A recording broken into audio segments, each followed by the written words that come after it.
I'm going to back it up just a moment. Actually, I began my professional career, or prior to getting into trading, I was actually working for a big corporation. I was with Pfizer doing pharmaceutical sales, and I learned a lot about that organization in terms of its structure, hierarchy. And although I had a great respect for that, much like all of us in our industry here now, I wanted more freedom and had an entrepreneurial spirit.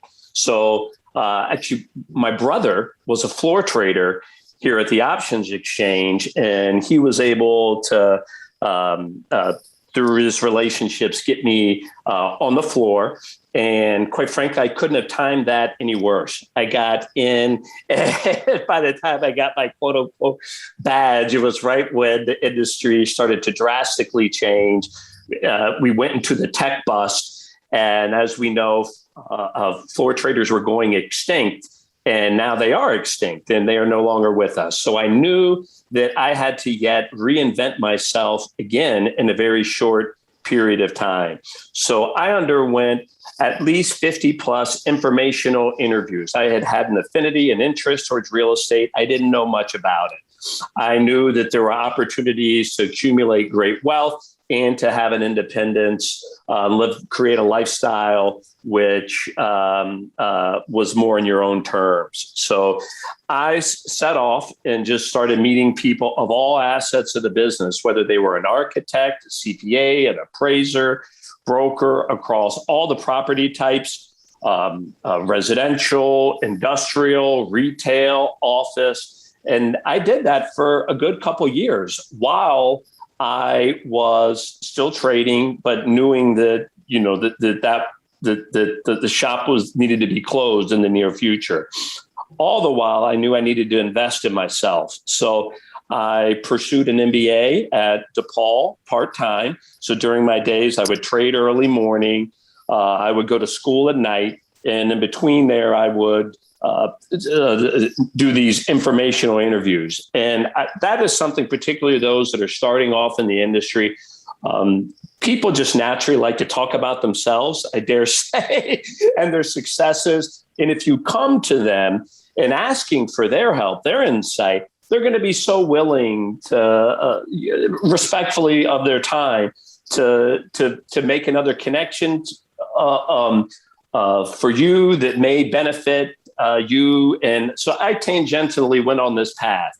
And what ultimately that led me to was an opportunity at a commercial bank, which is no longer with us. It's part of Wintrust. It was a single bank.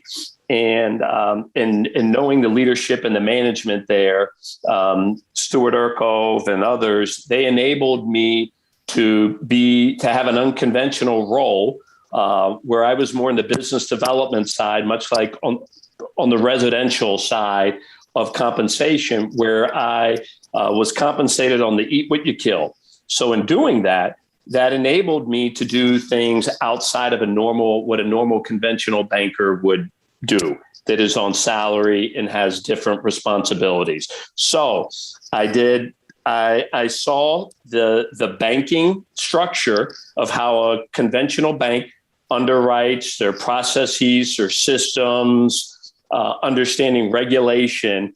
And I was also able to go use my network and to do some private type of deals. And I'll give you just a quick example and this will dovetail to answer your question, Mark. While I was working at the bank, one of the investors of the bank had a nephew that Indiana University that needed an intern for summer. And I said, great, I'd be happy to work with them, bring them out in the streets and, boots on the ground, and as well as show them our operations here in the lending side. And through my relationship with this intern, his uncle, who was one of the investors in the banking institution, became my first investor partner. And he is now my partner in Continuum, 𝗏𝗃𝗏𝗏𝗏. And not only did that dovetail just doing right to his nephew, give me access to his uncle, just being good, then now it has morphed and evolved into he's a mentor, a confidant, a great friend, my business partner. We do a multitude of businesses with him together. So while I was in the banking industry, and this was really through 2000 through 2006, 7, I was able to really understand the challenges and the processes of conventional banking. And while I was in graduate school, that was not that this is all that unique. There's a lot of people that are out there in the private lending world, but that's where I was able to identify and participate in the niche of more the creative custom financing that is really the anti-bank, the anti-institutional lending. So I took some of those institutional methods and processes and tried to eliminate all of the hurdles or difficult elements of it that really made the experience dreadful for lending customers, and then to make it more of a customized, custom suit, more of a bespoke boutique experience for our partners, which are our borrowing customers.